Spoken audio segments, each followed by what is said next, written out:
and gentlemen, students, boys and girls, friends visiting, good afternoon, and a special welcome to our judges. We're almost halfway through our preliminary round with our third match in the 2021 National Tourism Debate Competition via Zoom, streaming live on YouTube. We would like to commend our team at One Love TV for digitizing our competition, and this could not be possible without the kind sponsorship of the following companies: the Tourism Enhancement Fund in the Ministry of Tourism, Camco Hotel and Restaurant Supplies, Deja All-Inclusive Resort, ProSight Optical, Tony Ward Auto, Royalton Luxury Resorts, the Jamaica Observer, and Adtelligent Limited. The 2021 National Tourism Debate is endorsed by the Ministry of Education, the Montego Bay Chamber of Commerce, the JHTA, and CGM Gallagher.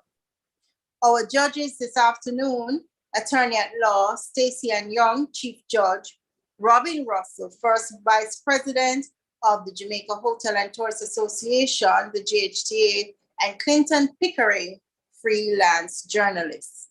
Let us give a round of applause for our sponsors and our judges. Our moot for today: national curfew will solve the fatalities experienced during the COVID-19 pandemic. Proposing the moot is Mount Alvernia High, and opposing the moot is Holland High. Our speakers from Mount Alvernia High, let me make sure I get this right: Soraya Mackenzie, first speaker; second, Tiana Dinham; third, Chanel Francis. From Holland High, we have Jada Highland, first speaker; second speaker, Talissa Van Horn; third speaker, Sean Golding. The first speaker is allowed 7 minutes, and the second speaker 5 minutes, and third speaker 3 minutes, followed by our rebuttal, which will begin with the opposing team. The match will begin with our proposing team, Mount Alvernia High. We will now proceed with our third match in the 2021 National Tourism Debate, Mount Alvernia versus Holland High. Can we spotlight Team Mount Alvernia, and we will welcome the first speaker.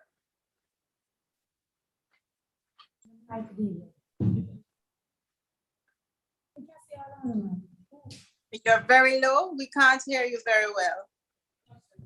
Hello, are you hearing me? Yes, you may have to move closer, because it's not until you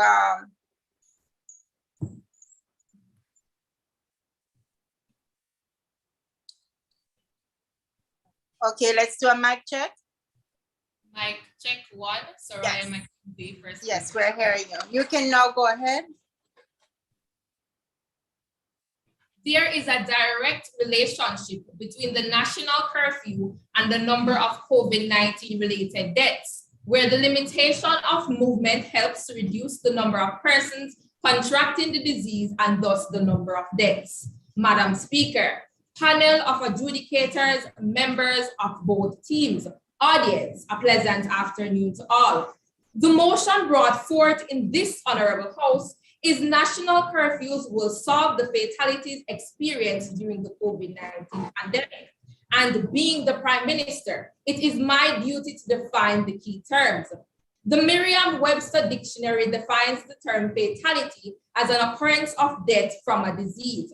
Solve is to find an answer to, explanation for, or means of effectively dealing with a problem, cited from the Oxford Dictionary. A curfew is a law stating that people must stay inside their houses after a particular time at night. However, a national curfew is not limited to 8 p.m., but if it is seen fit by the government, a 24-hour curfew can be put in place. And lastly, a pandemic, as defined by the Merriam-Webster Dictionary, is an epidemic of an infectious disease that has spread across a wide region, affecting a substantial number of individuals.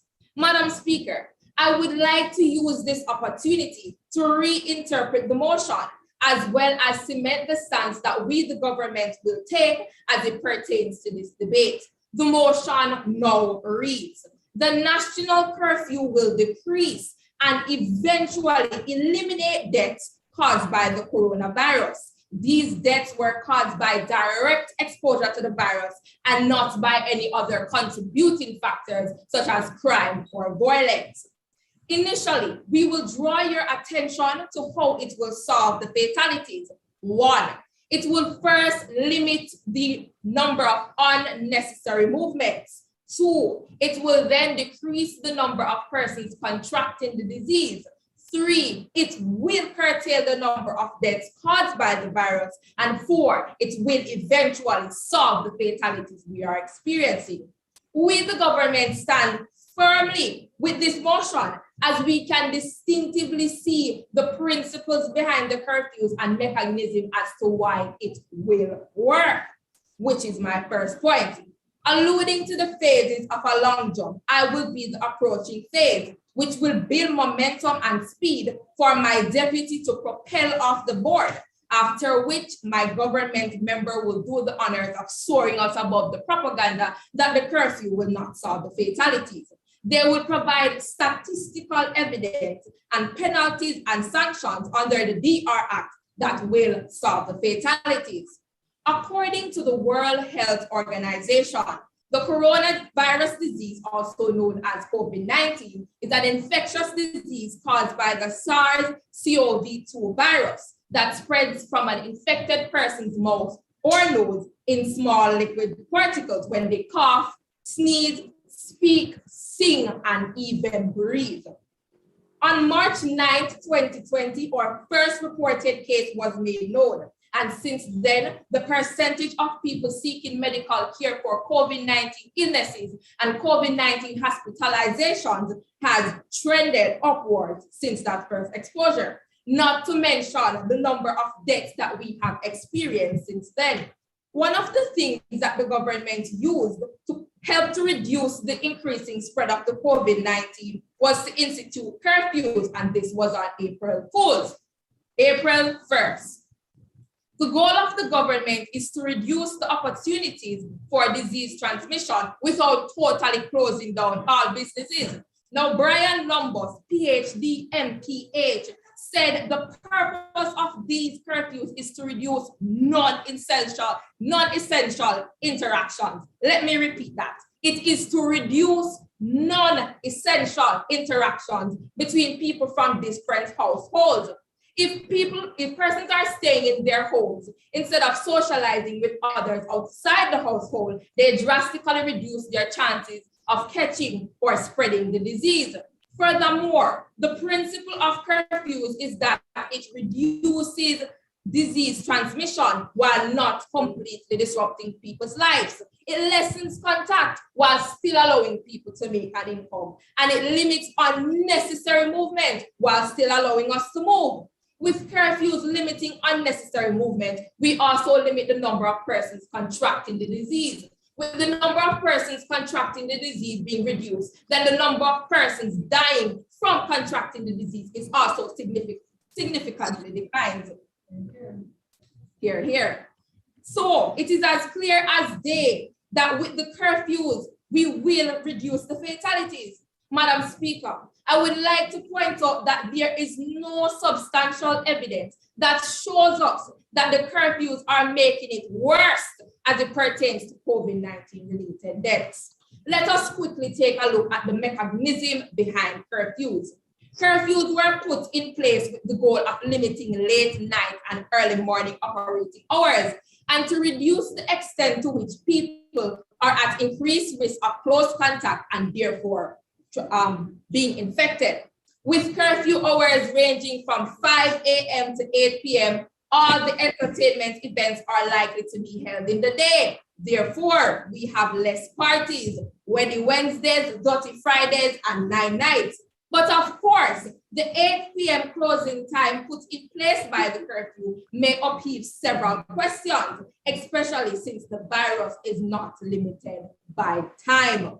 Now, infectious disease expert Amish A. Aldaja, MD, said there is no time of day or night that the virus is more likely to spread than any other. However, Mr. Speaker, I would like to point out that while it is true that the virus behaves the same day or night, it is the people.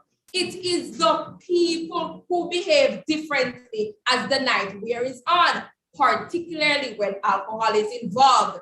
In other words, people are more likely to interact closely with each other and be less vigilant in terms of mask wearing and social distancing. If they are drinking themselves drunk at night, it is evident that anything can happen. Members of the audience, this is it. This is it. This is how the curfew works, and this is how it will solve the fatalities. Curfews lead to a reduction of the COVID-19 cases, and if these cases are being reduced by barely applying pressure, imagine if the government were to get real serious with the reduction of cases and furthermore the reduction of deaths. The curfew will solve the fatalities experienced during the COVID-19 pandemic. The government will rest, but only for now.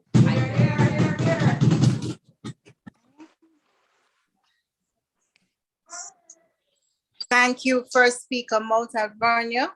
We will now ask the First Speaker of Holland High to join us.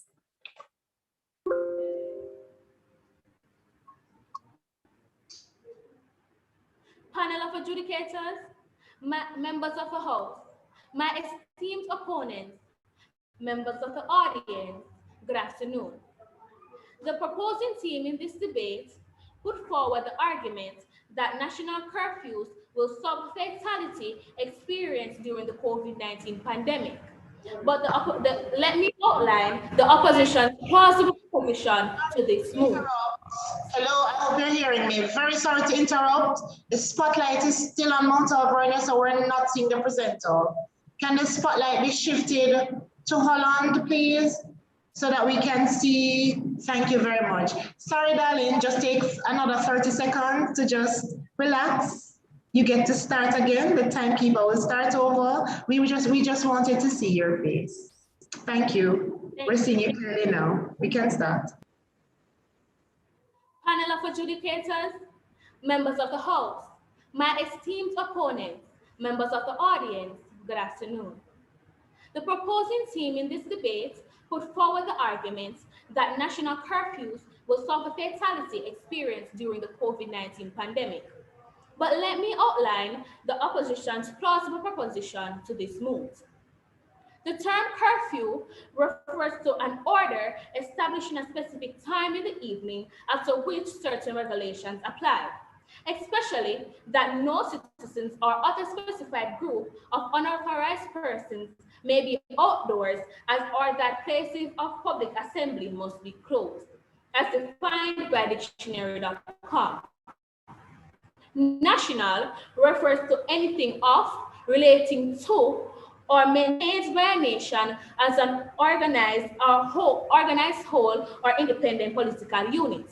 Fatality, as defined by the Merriam-Webster dictionary, is a quality or state of causing death or destruction. We, the opposition, are saying that national restrictions on closing down times in the evenings will not, and I repeat, will not solve the deaths experienced during the COVID-19 pandemic. Let us consider the COVID-19 fatalities in Jamaica. 1,558 cases, there are approximately 2,354 deaths. Jamaica has implemented curfews since 2020, and we continue to see a rise in the COVID-19 cases. According to data from the Ministry of Health and Welfare, 7-day average increase from 175 in September 2020 to 519 in March 2021, with a peak of 630 in August 2021. Let us be real. If the curfew was the solution, then the cases would have been decreasing or at least kept at a low. However, not accepted. However, you may ask, why is the emphasis on the increasing cases? Simply put, there is a Madam Speaker, the government can only do so much and no more without the support and efforts of the Jamaican citizens. At the end of the day, it all comes down to individuality. The inconsiderate and blatant disregard of COVID-19 protocols displayed by one citizen affects us all as a whole. It is impossible to control the actions of individuals before and after the curfew time frame. Some people, when faced with restriction, become naturally rebellious, and this is true for the majority. Due to the COVID-19 restrictions, there are those who revolt by finding ways not to adhere to the rules of the curfew. This is evidenced by the fact that on multiple occasions, citizens have openly disrespected the Prime Minister, voicing their contention about the implementation of curfews. To substantiate my point, a report by CNN posted on June 1st, 2020, entitled Social Distancing and Masks Reduce Risk of Getting COVID-19 Reviews Find, stated the chance of transmission at a distance of 1 meter, 3.3 feet was 12.8%. Increasing the distance to 2 meters, 6.6 feet, it fell to 2.6%. Also, the chance of transmission without a face mask or respirator, like an N95 mask, was 17.4%, while that fell to 3.1% when a mask was worn. As a people, we need to be more cognizant of the fact that to truly reduce and hopefully eliminate the fatalities caused by COVID-19, we need to play our part. And this is especially shown in our support of the vaccine.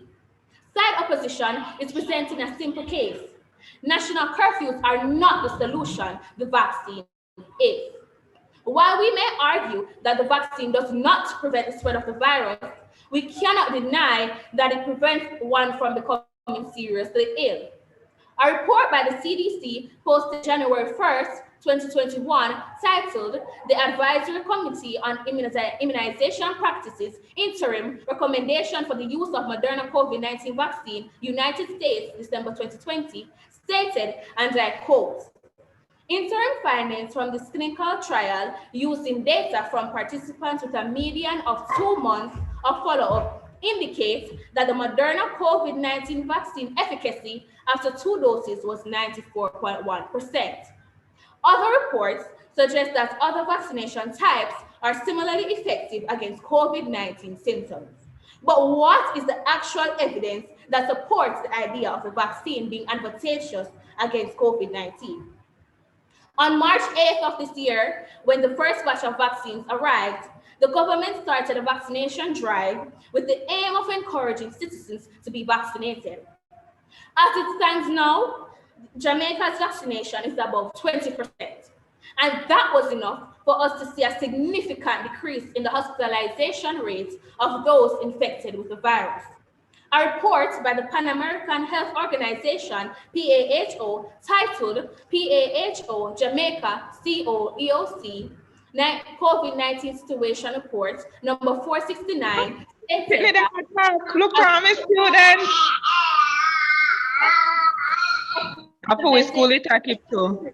Please mute the mics. Please mute the mics. Since the last reporting period, the 23rd of September 2021, this, my opponents, is what we want to achieve. The argument that we propose, Madam Speaker, is simple. The fewer people being hospitalized, the less fatalities we will experience. I also want to add, Madam Speaker, that the data from the CDC and from the Ministry of Health and Wellness propose the same idea. Most of the people who are hospitalized due to the virus are unvaccinated. As a matter of fact, the CDC puts it this way. People who are unvaccinated are at a much greater risk than those who are fully vaccinated to test positive or die from COVID-19.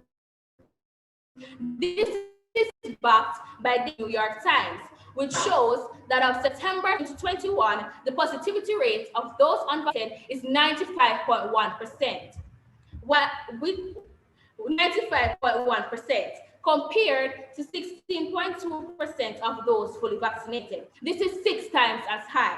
The death rate among the unvaccinated stood at 1.3% compared to 0.1% for the fully vaccinated. This is 12 times as high. It all comes down to choice. We choose to sanitize, we choose to social distance, we choose to make a healthy lifestyle change to give us a fighting chance against COVID-19. We choose to take the vaccine. We choose life.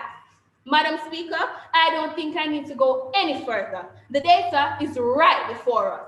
Side opposition stands by the notion that the vaccination is not the solution, not national curfews. Ladies and gentlemen, I thank you.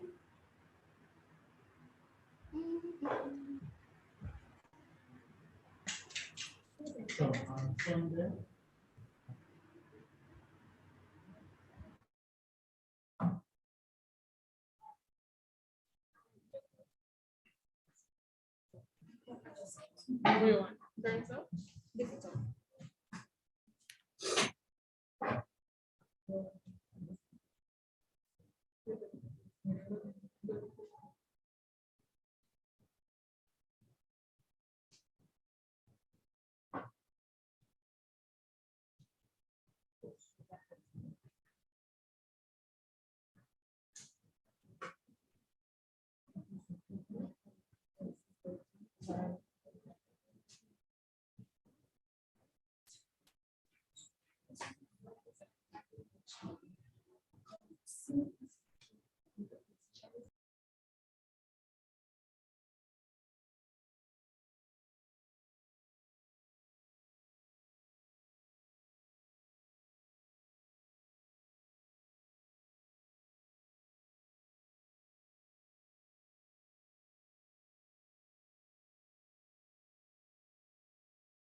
Yes. Hello, are you ready? Testing, are you hearing me? Hearing. Okay, let's go. All protocols having been observed by my Prime Minister, good afternoon, everyone. Today, we are here to establish that the curfew will solve the fatalities experienced during the COVID-19 pandemic. I hear the opposition talking about vaccine at 20%. That means that 80% is still outstanding. So what are you going to do for the time? Allow the 80% to catch the virus and infect everyone again? We're not here to debate how Jamaica and Haiti are in the race, who can come last in the COVID vaccination relay. We are here to discuss how curfews can solve the fatalities that we are currently experiencing. My Prime Minister has done an excellent job in giving us the necessary acceleration to hit the takeoff board with the maximum power. Now it is my job to propel us from this takeoff board and begin sailing through the air. Imagine a world where we're dying each day, where hundreds of thousands of people are dying per hour. It's not hard to imagine because this was happening at the beginning of the pandemic. Initially, Jamaica did not have this issue. Our first COVID death was recorded on March 18, 2020, just 9 days after the first recorded COVID-19 case. This was obtained from the Worldometer. This death was caused not by interaction, but rather importation. According to the Worldometer, as of November 22nd, 2021, Jamaica has recorded 2,367 COVID deaths. Whoa! That is more than most Caribbean countries and even Australia. So how did we leap from 1 to over 2,000 and counting? Well, that's what we're going to discover shortly, the relationship between curfew and the death toll.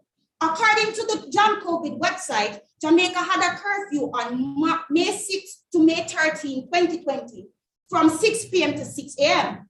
In my opinion, this was one of our stricter curfews, which was proven when May 20 to July 31st, 2020, we only recorded 1 new COVID death. With such good behavior, the death and positivity rate are low, and hearing the continuous cries about the economic crisis, the government decided to loosen the reins. Compassionate, don't you think so, opposition? They gave the people a curfew from 11 p.m. to 5 a.m. from July 31st to September 30, 2020.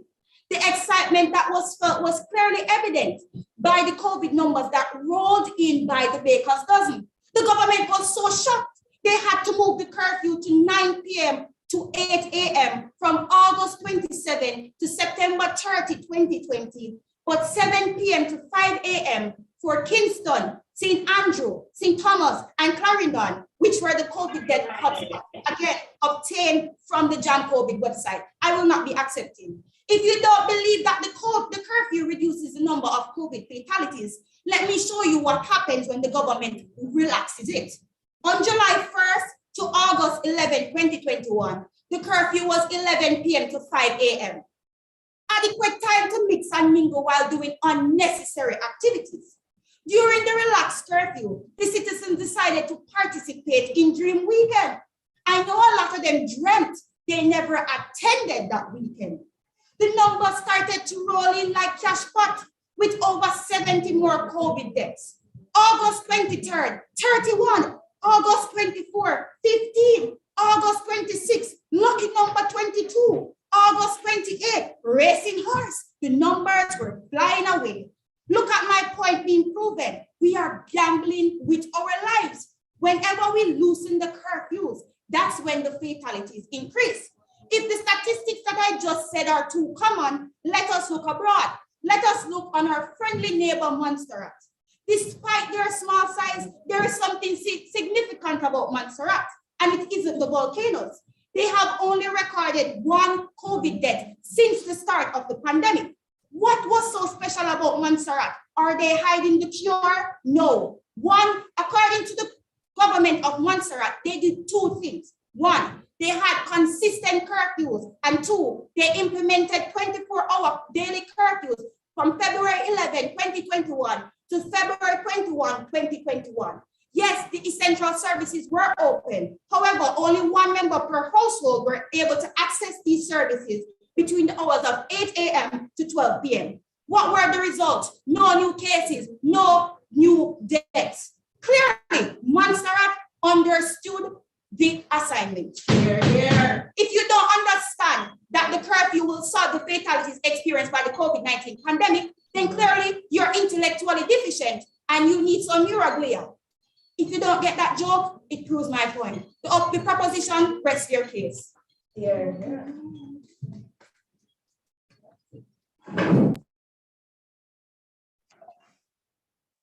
Thank you, Mount Alvernia. Both teams are strong today. This 1:30 p.m. match is definitely a strong one. Ladies come with fire.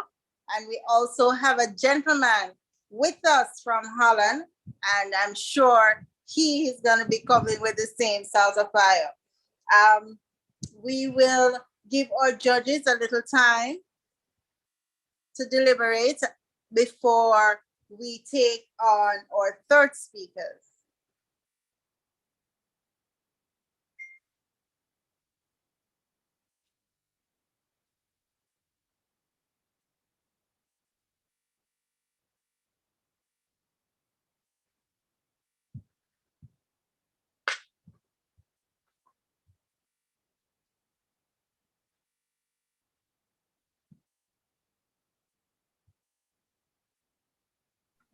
Ready to rumble, Michelle? Ready again?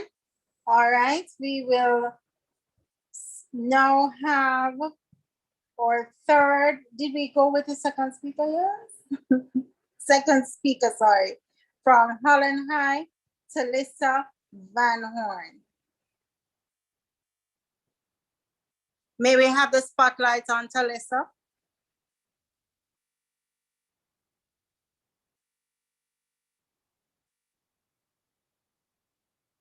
Talissa, are you ready? Yes, I am. Okay. Go ahead, ready when you are, Talisa. Adjudicators, members of the House, my esteemed opponents, members of the audience, good afternoon.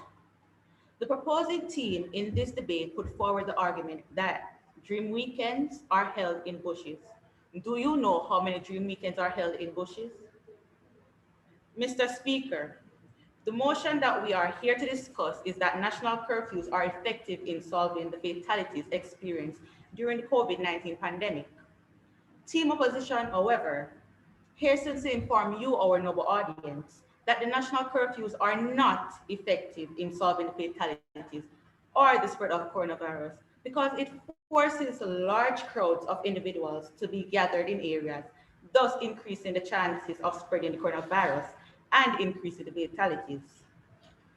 My first speaker in our address successfully laid the foundation by outlining that the national curfews are not the solution to the fatalities caused by the coronavirus, but personal choice of vaccination are a better solution to this worldwide problem. To begin with, ladies and gentlemen, the curfews that were recently imposed only accounted for a specific time frame of the day. As a result of the scheduled lockdown, as many may call it, citizens can be seen crammed in supermarkets, markets, and other general establishments preparing for the curfews to take effect. The same visuals can be seen at many governmental institutions and organizations where people are simply trying to ascertain specific goods and services before they are forced into their dwellings to avoid penalties and sanctions as a result of breaking the curfew. According to Radio Jamaica News, on Friday, March 26, 2021, shoppers converged outside supermarkets across the island, while others waited in line to cash their items. A shopper who spoke with Radio Jamaica News said she had no choice but to join the crowd because her usual shopping times would fall within curfew hours. Samper's manager, Judith Johnson, said traffic inside the supermarket was higher than the usual month-end shopping. Even though we are open until 6 p.m., we still have crowd in here, she told Radio Jamaica News early Friday afternoon. With incidents like these, people come in close contact with persons not knowing whether or not they are COVID positive and or asymptomatic persons may be present, causing others to contract the virus. This increases the positive cases and may also result in deaths in others and or persons with underlying illnesses. These scenes and situations that did not exist prior to COVID-19, and they definitely did not exist prior to the imposition of national curfews. The first all-island curfew that was imposed from 8 p.m. to 6 a.m. each day for the duration of April 1st to April 8th, 2020 was clearly not as effective as it was intended to be. On March 30, 2020, which was 2 days before the all-islands curfew, Jamaica recorded 36 confirmed cases and 1 confirmed death. After a week of curfew, it was reported on the 9th of April, 2020, that the cases and deaths increased 27 and 3 respectively, making its way to 63 confirmed cases and 4 deaths. Since this method was intended to be effective, why did we gain 27 cases? We have been experiencing curfew since April of 2020, and both the deaths and positive cases have increased tremendously. Since the start of curfews until the 5th of November 2020, we have not accepted at this moment. Since the start of curfews until the 5th of November 2020, we have had 89,349 confirmed cases and 2,257 confirmed deaths. How then can we say the national curfew will solve the fatalities of COVID-19 when the records clearly indicate that during these curfew hours, people are still contracting, spreading, and dying from the virus all across the island? To further substantiate our position on this motion, Madam Speaker, due to the imposition of the national curfew, many individuals have found creative ways to sneak around in order to gather socially.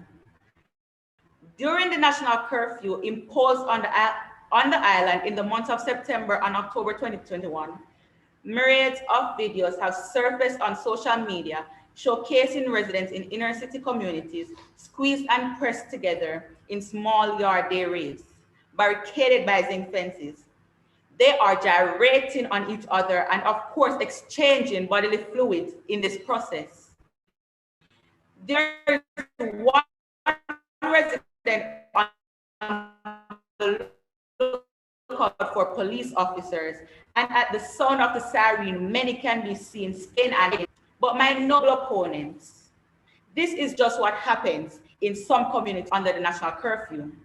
In more upscale communities, promoters host headphone parties, and other partygoers who are able to afford host parties at hotels and outside the reach of our sight of national authorities, as in the case of our then Minister of Agriculture and Fisheries, Floyd Green, was to steadily create pockets of social gathering and then hastens to make it home before being caught. If we are to take a broader look at the fatalities caused by the national curfew, we can also see where numerous road activities have occurred as a result of curfew before being caught breaking the curfew. What I find quite mind-boggling, Madam Speaker, is the fact that government believes that closing nightclubs and prohibiting people from taking walks and gathering socially is going to reduce interactions. The truth is, the coronavirus is one that thrives indoors, and clusters of infections are common in families and in households, especially after they have been exposed themselves to the virus in an attempt to obey the curfew. One daunting question, therefore, is whether forcing people into their settings for longer periods slow submission, or does it accelerate it? My opponents, if the curfews do not reduce the cases, how can they solve the fatalities? I rest my case.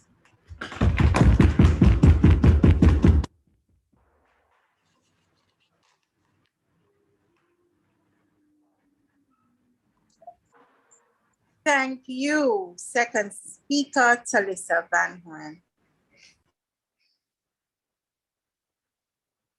I will give the judges some time.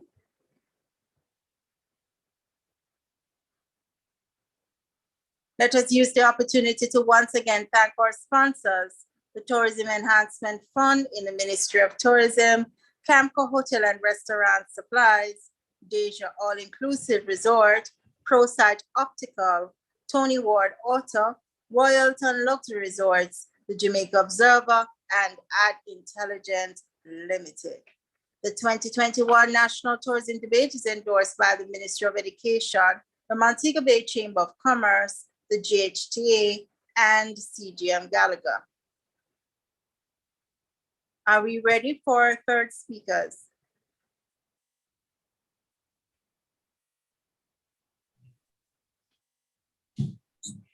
Ready to go, Michelle.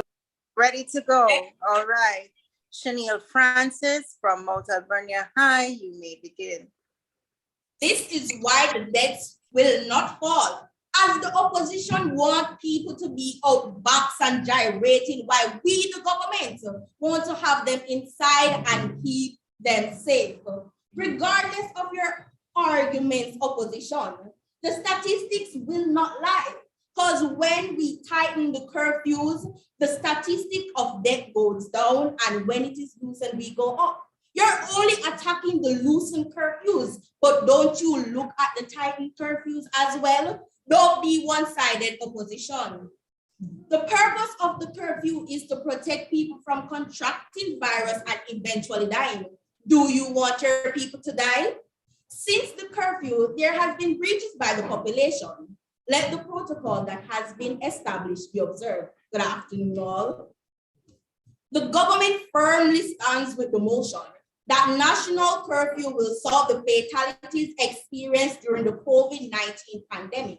Now, before I delve into my point, soaring above the propaganda that the opposition has been spreading, let me restate the points of my Prime Minister, who outlined the foundation of a curfew. My deputy who gave us the statistical evidence that the curfew will work. And my point, the national curfew will solve the COVID deaths based on penalties and sanctions under the Disaster Risk Amendment Act. How do I know this? It is in the news and we see it with our own eyes. The opposition is aware of this, so I'm clueless to why they're coming with these ridiculous arguments of vaccine, social distance, and not telling us why it will not work. Opposition, why it will not work. Take, for instance, Wednesday, April 28, 2021. The Gleaner reported that 27 persons, yes, Mr. Speaker, 27 persons were apprehended at 10:01 p.m. and charged for breaching the Disaster Risk Amendment Act, the Disaster Risk Management Act amended for April 13 to May 5, 2021. They breached more than one of these acts. The first and most important one is Act number 10.1.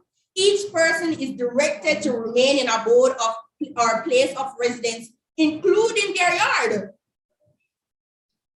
And this is from 8 p.m. to 5 a.m. Secondly, Act number 21. No indoor or outdoor event should be taking place, including parties. So that gyrating is speaking of, Mr. Opposition, we need it to stop. They were fined $10,000 each, which is qualified as the tier 3 and tier 1 offense.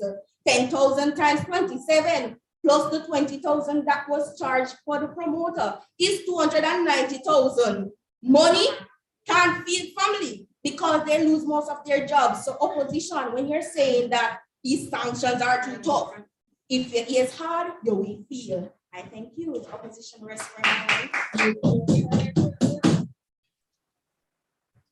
Thank you, third speaker from Mount Alvernia High, Chanel Francis. Holland High. Can we spotlight Holland High? Mr. Sean Golden.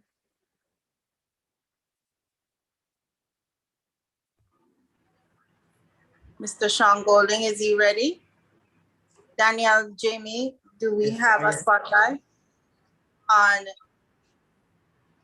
One Mr. moment, Golden? I'm finding him. He's there.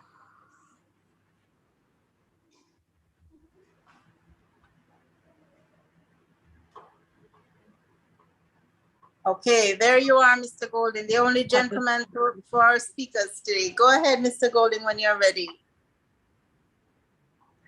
Panel of adjudicators, members of the House, my esteemed opponents, members of the audience, good afternoon. Side government has put forth the point that we said no, sorry.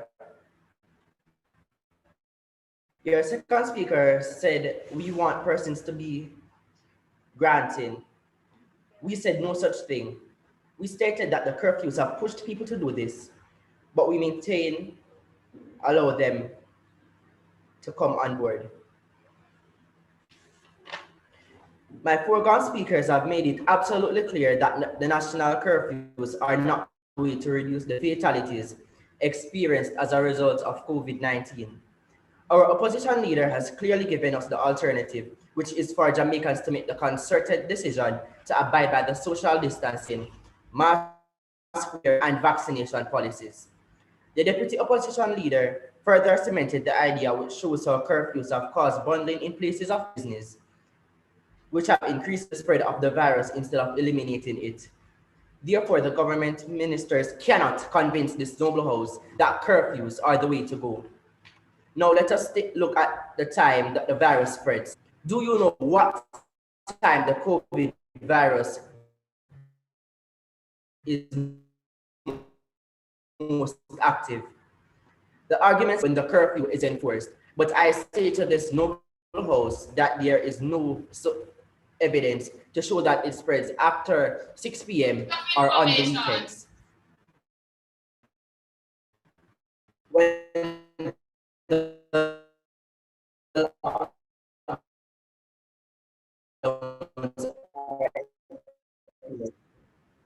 points of curfew was at a rapid rate. But do you see that happening? Since the nationwide curfew has been in effect, the country falling into a division which has legal parties and events which are increasing the COVID-19 rate of the Jamaican population. Let's talk about health workers and other essential workers who have home, they have to take the bus or taxi. What happens during this time? Aren't essential workers able to catch and spread the COVID-19 disease? Let's be honest. Even during curfew hours, they still have to go to work, and we all be that there are not enough COVID kids who leaves these kids up. Then the country takes it home to his family. Do you know how many deaths can happen in one family?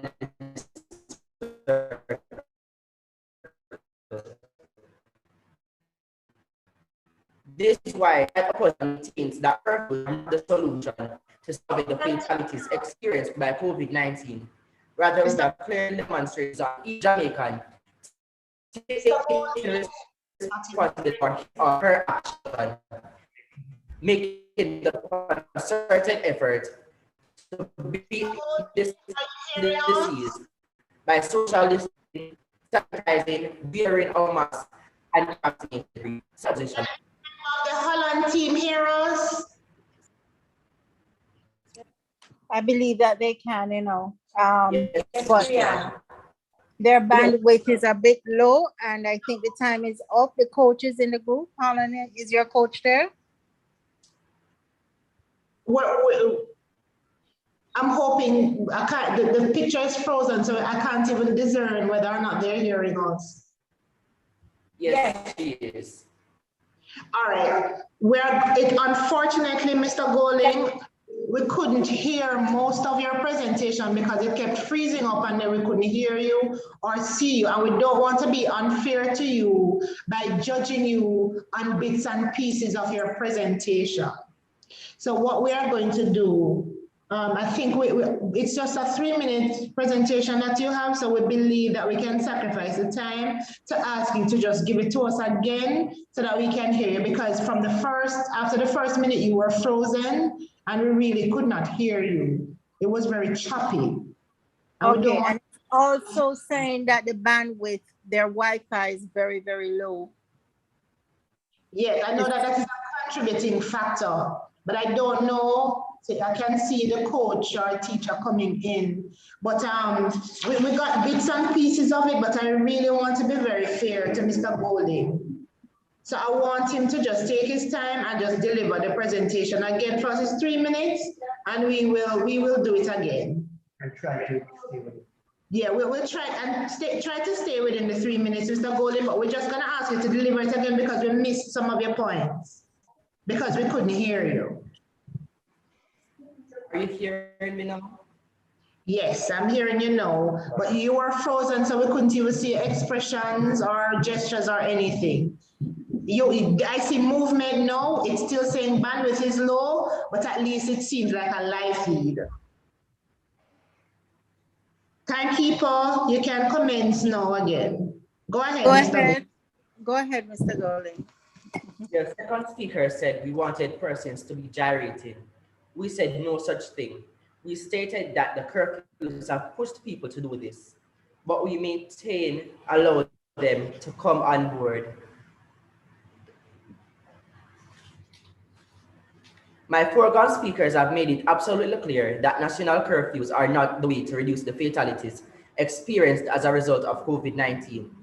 Our opposition leader has clearly given us the alternative, which is for Jamaicans to make the concerted decision to abide by the social distancing, mask wearing, and vaccination policies.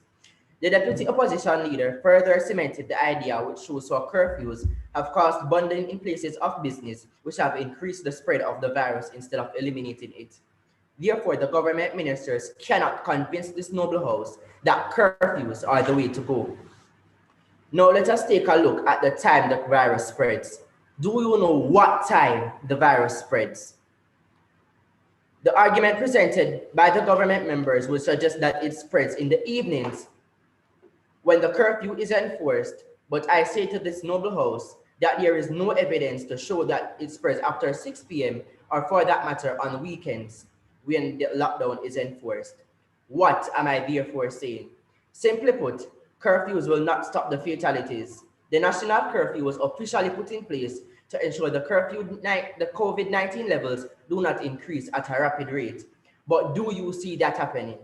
Since the nationwide curfew has been in effect, the country has rapidly fallen into a state of division, which has led to illegal parties and events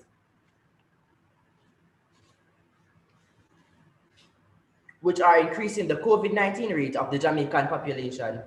Let's talk about health workers and other essential workers who have to go to work even when the curfew is in place. When coming home, they have to take the bus or taxi. What happens during this time? Aren't essential workers able to catch and spread the COVID-19 disease?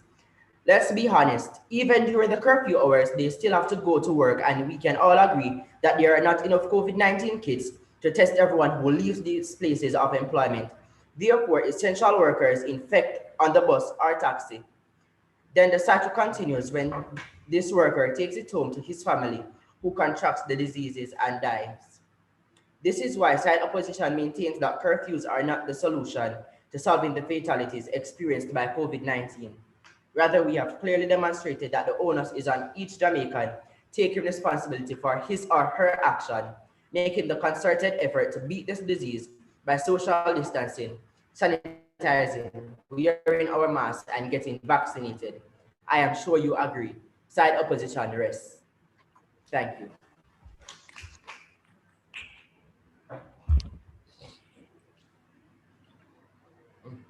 Thank you, speakers. I believe you will now get the opportunity to prepare your rebuttals. Mr. Golding, you can join your team and prepare your rebuttal. Very good indeed.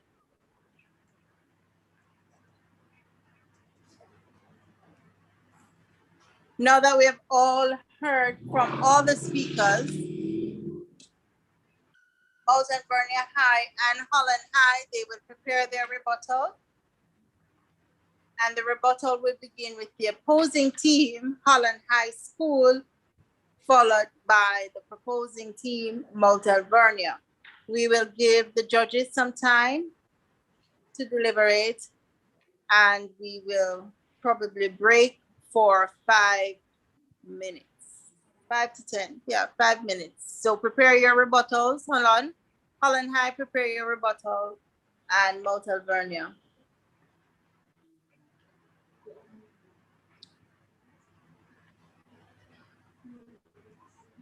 Judges will let us know when they are ready. We are now ready. You're ready? Yes. But I am not sure if the rebuttals are ready. Alvernia, are you ready? Holland, are you ready?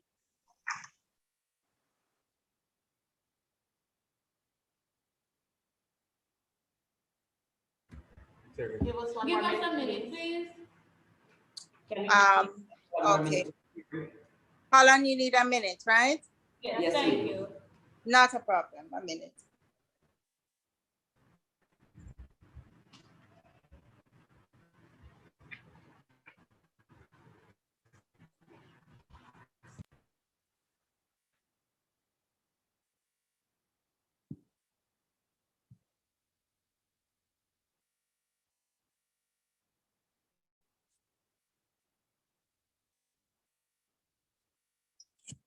Have to keep the cameras on.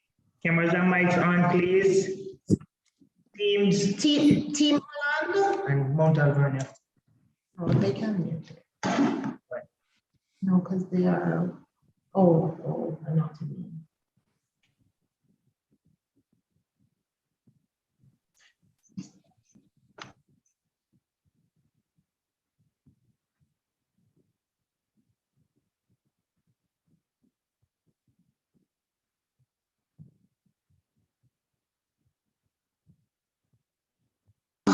Can we have the spotlight on Mount Alvernia, please?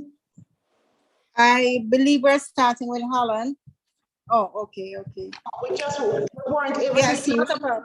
Yes, I understand, Chief Judge. I understand. No, what it was is that because remember we would have, oh, thank you. I prefer that grid because remember we're not in a controlled environment, and remember I would have started at the beginning by indicating that even though we're not in the same room, coaches and teachers, you don't, unless it is a matter where you're going to adjust the screen or you're adjusting some kind of electronics, you really are not allowed to consult with the students. So even though we're not in the same room and we're not in a control space, we really have to ensure that we're being fair to the teams.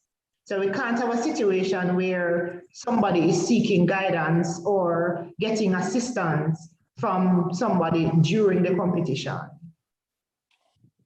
All right, thank you. Go ahead, Holland. You can unmute. Holland, please go ahead with your rebuttal. Can we spotlight Holland, please? Daniel or Jimmy?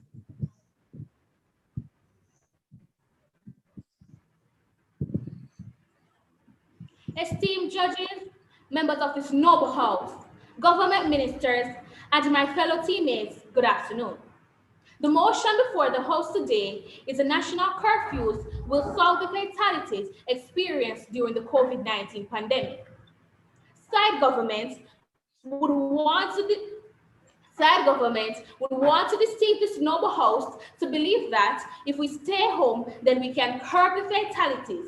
But side opposition is saying that people will have to go out to gather supplies, and we see what happens when people do it in a rush. Your Prime Minister said we should extend the curfew hours. Can you imagine if persons are made to stay home for longer? You will surely have more rebellion and more underground parties.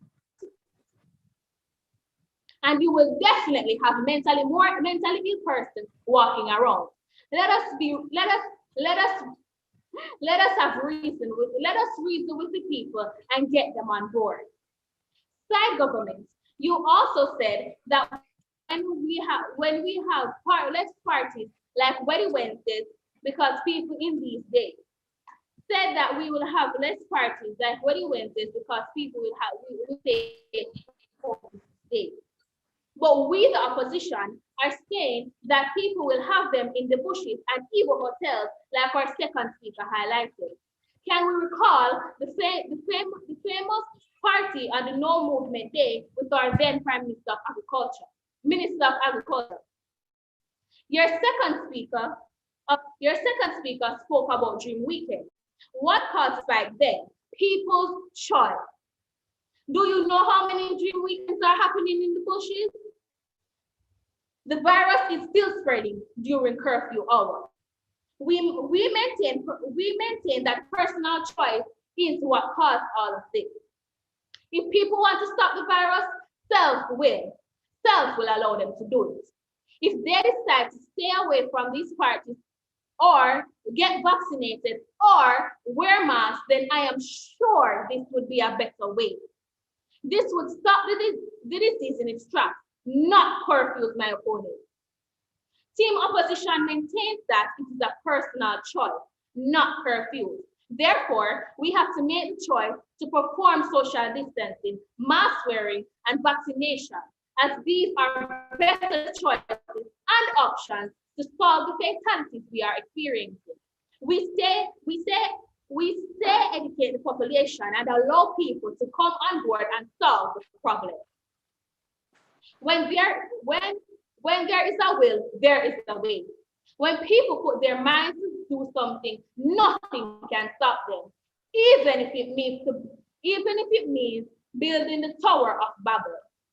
Jamaicans, we know what to do. We need to make the choice. Let us come together and stop the disease. Let us social distance, wear masks, vaccinate, sanitize. Yes, we can. Team opposition, rest.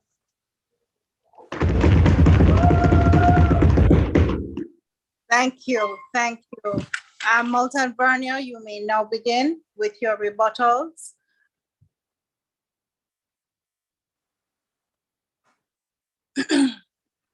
We're trying to connect. Our battery's dying. Hold on.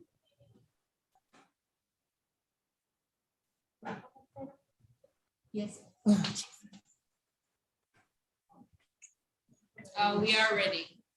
Go ahead, please. Side opposition, you seem to be quite obsessed with the bushes. Curfews still applies to the bushes. COVID is still in the bushes. So whether these illegal parties want to run to the cities, in the caves and in the bushes, we have police who are assigned to root them out from the bushes. It is my duty because it seems as if the opposition is trying to blind us in the bushes. But it is my duty to enlighten our darkness and take us out of the bushes. The opposition has come with the sole job of opposing the mere motion that was brought forth.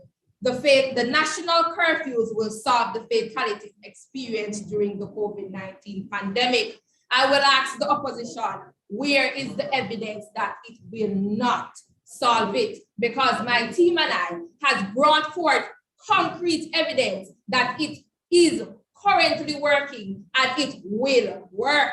I will continue.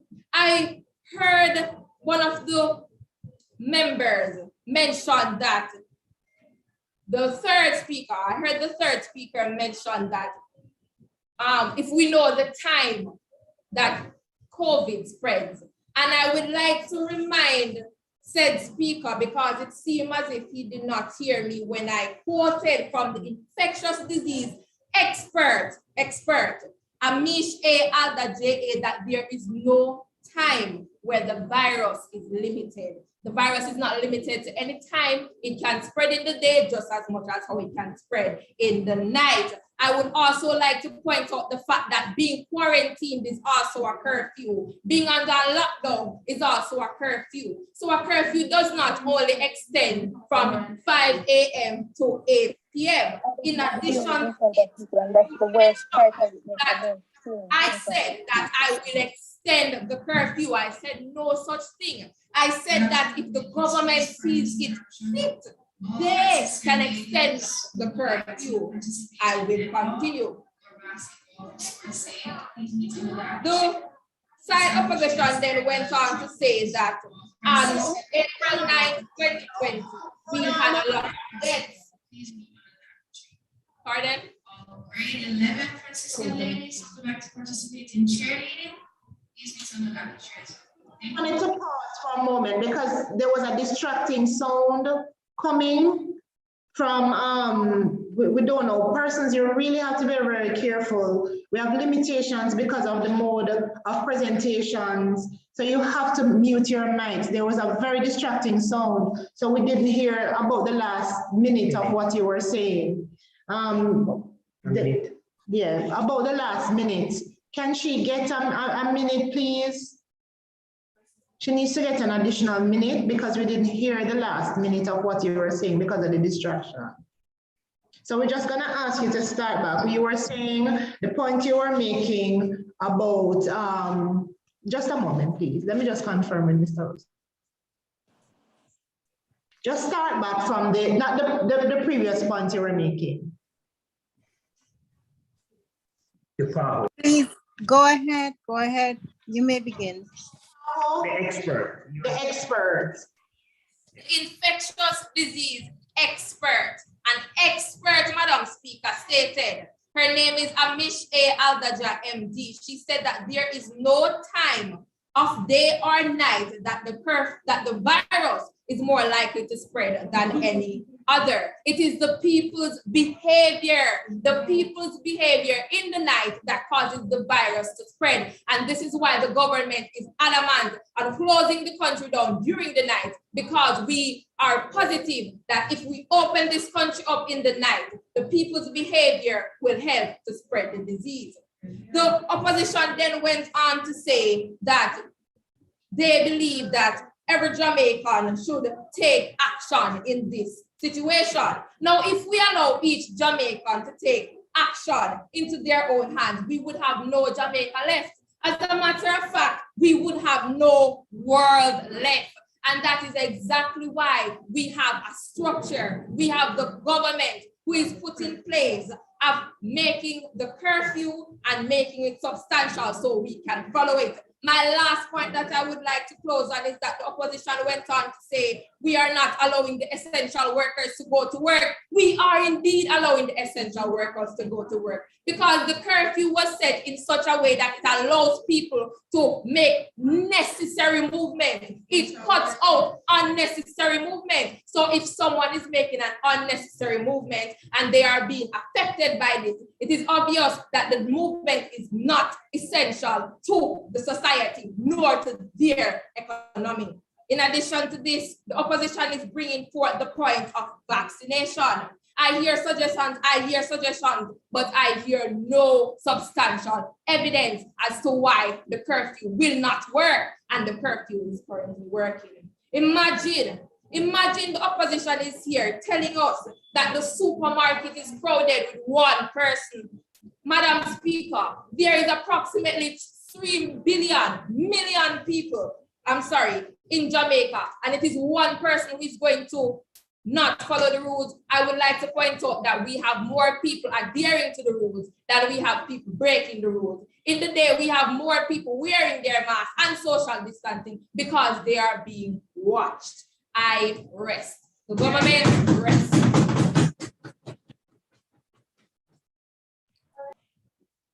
Thank you very much, Holland High and Alvernia High, for your presentations today.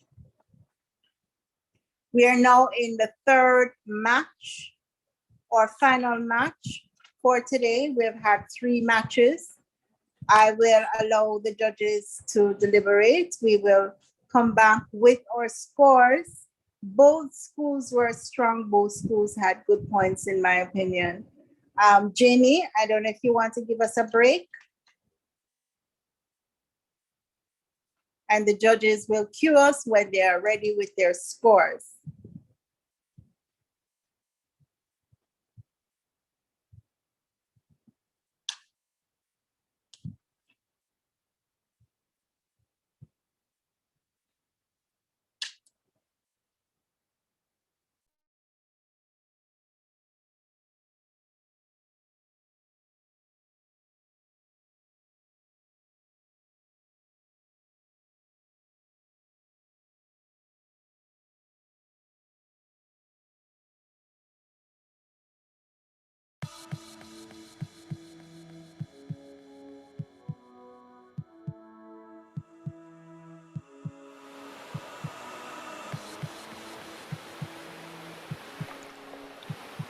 Feel the pulse, feel the vibe, feel it in your heart. Sunshine smiling warm up inside your heart. Feeling of pure love, oh Jamaican heartbeat. Dancing to the beat up inside your heart. Heartbeat of the world, oh Jamaican heartbeat. Jamaican heartbeat. Jamaica. Can you feel it? Jamaican heartbeat. Love it. Heartbeat of the world. Beyond compare. Nothing like it anywhere. Share, eat and drink. We move and dance with you. No matter where you are. No matter where you're from. Join in the party. You're welcome. You're welcome. So me say greetings, welcome to one and all, to the land of scat, reggae and dancehall. There we go beach, river and waterfall, and we have a lot of party when the night fall. Hold a vibe, eat something with a drink in your hand, rum beer, jerk chicken, roast fish, yellow yam. Them say we beat unique, so every boy, every girl come to Jamaica, the heartbeat of the world.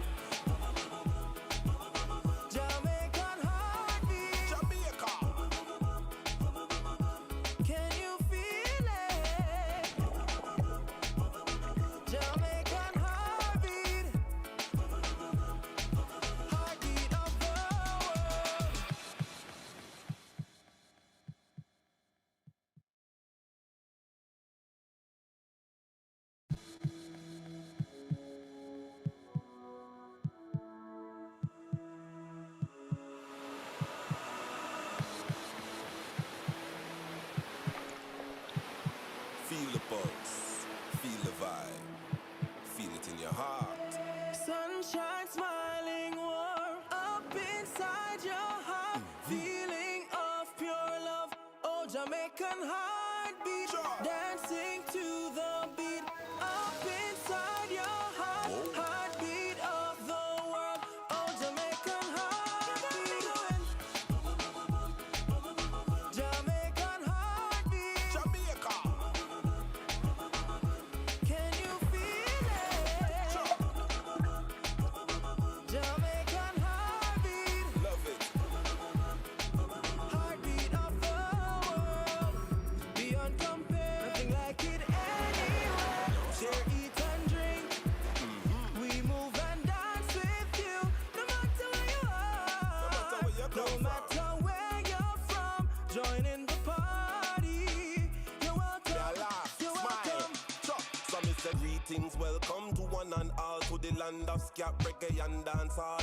There we go beach, river and waterfall, and we have a lot of party when the night fall. Hold a vibe, eat something with a drink in your hand. Rum beer, jerk chicken, roast fish, yellow yam. Them say we beat unique, so every boy, every girl come to Jamaica, the heartbeat of the world. Jamaican heartbeat. Jamaica. Can you feel it? Jamaican heartbeat. Heartbeat of the world.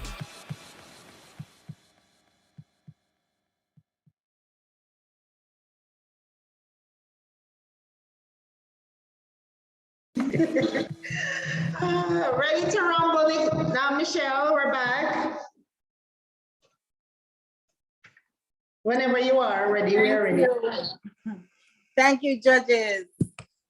All right, I will now turn over to our Chief Judge, Stacey Young, to do the presentation of match 3, our final match for today. Okay, well, the consensus of the judges is that you ladies and gentlemen need to give yourselves a really, really big round of applause.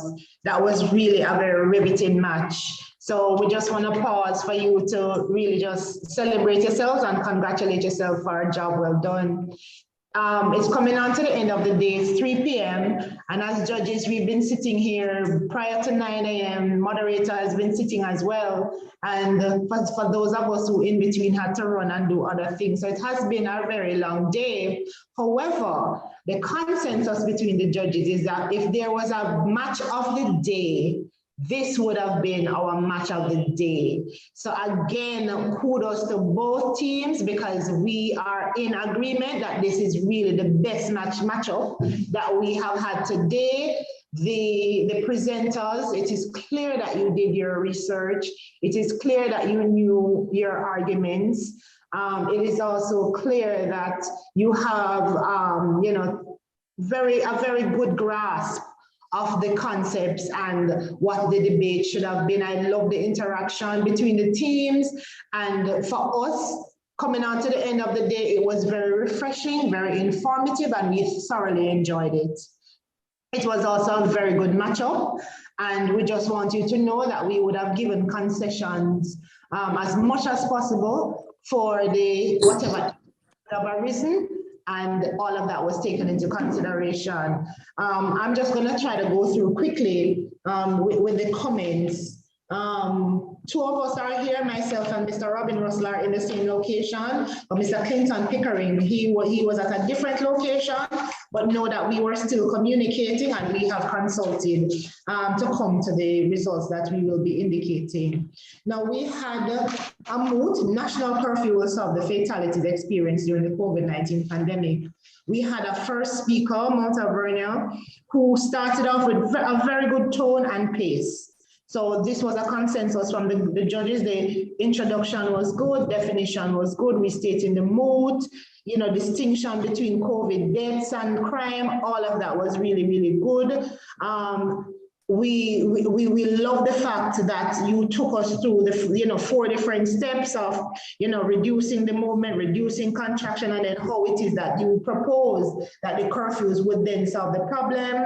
The summaries were good as well. So the first speaker, you would have indicated, okay, second speaker will do this, third speaker will do that. So the summaries were good. Very good use of statistics. Very good use of information and data from World Health Organization. And one of the things that we really appreciated that a lot of debaters don't know or don't utilize is the use of humor. And we found that this was consistent through all the presenters on the Mount Alvernia team. It is clear that you guys gel. It is clear that you guys are working as a team, and the entire mode or the mood continued throughout. You introduced a little humorous thing here and there, and it wasn't lost on us here because we're sitting here trying to, think or look at what is there. We found it good that you would have made concessions also about the virus not being limited to time, even though you were asking for a curfew and that you brought your medical data as well. So very, very good correlation of the issues and the ties and clarifying what probably a lot of people would say about why you would then say the night and the effect of alcohol on people. So very, very good points. These were developed by the second speaker, very good follow through. She addressed the argument of the opposers again, used statistics, arguments very convincing. She deconstructed the argument of the others as well. Very good correlation between COVID death toll supported by statistics, use of stats. The manner though, in which you did not accept the point of information, you have to be careful. You don't just say no or whatever. There's a way to do it where you say not at this time or whatever. But so that is something as well that you can consider, because that the judges will look at that. But your arguments were very relatable, and again, the use of humor and the use of a regional example, we found that to be extremely good. That example of using Montserrat and the way that they are dealing with it and the curfew. So that was a very, very strong and convincing argument. Third speaker, your direct references were very good. We love the fact that you made concessions. So, no moot is really absolute. So when you make concessions to say, okay, yes, this is this, and you tie in what the previous speaker said to what the present statement is, and you reference the legislation, we found that really,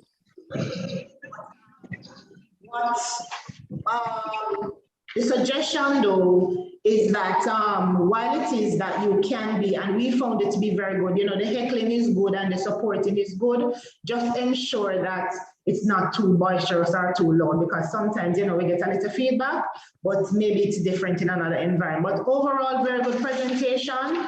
So Holland, again, very, very strong speaker. So by the time you had the first proposer and the first opposer for Holland coming on, very strong. And we really appreciated that, because after one presentation was so good, it would have been a letdown then for one person to be coming on strong, and then the opposer just come and gave up. It was a real battle royal, because Jada came on and she was extremely good. She hit it with her definitions and her sources. She had very good use of her statistics. She used her quote. She spoke about the COVID cases rising despite the curfew. So that information directly countered the information that we were getting before. She did accept the points of information, and she was speaking about persons revolting. She used her CNN reports. She was also given viable options, alternatives to the curfew, speaking about social distancing and all the other things that she thought was better. There were suggestions about vaccine, and everything was supported by statistics. Again, deconstructing the arguments of the mood and making it less absolute. So we started seeing that from Jada there when she started. Our second speaker for Holland, we loved the calm tone. The only thing is that she was reading a little. So you really had good points, but when you read from the script so much, it kind of detracts from your presentation. So that is the comment that we would make there. Inconvenience, crowding should be correlated to the increase of virus. All of those very good points. Just good points overall, but where you fell down is that you went over time. So if it is that you have 5 minutes to present, but you go over by 2 minutes, the judges are going to look on that, and that can affect your scoring at the end, because it then means that you took more time, almost 50% more time than the other speaker, and that would give you an unfair advantage. So you really have to pay attention to your time. Third speaker for the Holland team, excellent summation, very, very good. Reference to other speakers, you spoke of the argument of the proposers and you deconstructed it. Good time management, you spoke also of the health workers and the other workers who are exempt, and you gave us, you know, food for thought. So we were like, we're going this way, we agree with this person, but then you said something else and we go like, oh, but we're not so sure right now. Who are we going to say is the stronger one? So the competition was really stiff, and you know, each Jamaican should take responsibility, and you're tidying the points very, very well. Then we got to the rebuttals, and the rebuttals were your summation of the proposing arguments, and you argued against it, so that was good. Very good eye contact for that speaker, the whole issue of the personal choice and the alternative, so that was very, very good. But as a team, Holland, we found that in terms of what we would make a suggestion about constructive criticism, you have to be careful. There's a slight thin line between being very, very calm and having like a monotone presentation. So you might want to look at that. That was one of the comments by the judges, and also the use of the podium. So even though we're not in the same room, we can still see you, which is because we have to judge on gestures and stance and the way you present and your style. It goes to your style, your use of the podium. So you have to be very careful not to use it too much to brace yourself up, but to use it to assist you with the presentations. So having said all of that, we have come to a consensus that our best speaker for the match, today's match, third match, would be Tiana Dinham. We found that her presentation was extremely well delivered, and her rebuttal as well was extremely good. So that Tiana Dinham from Mount Alvernia High would have been the best speaker for this competition, for this match. And overall winner for the match we found to be Mount Alvernia High with 1,006 points and Holland High with 943 points. So cheer yourselves, guys. It was a very, very good competition. And as I said, this was our match of the day.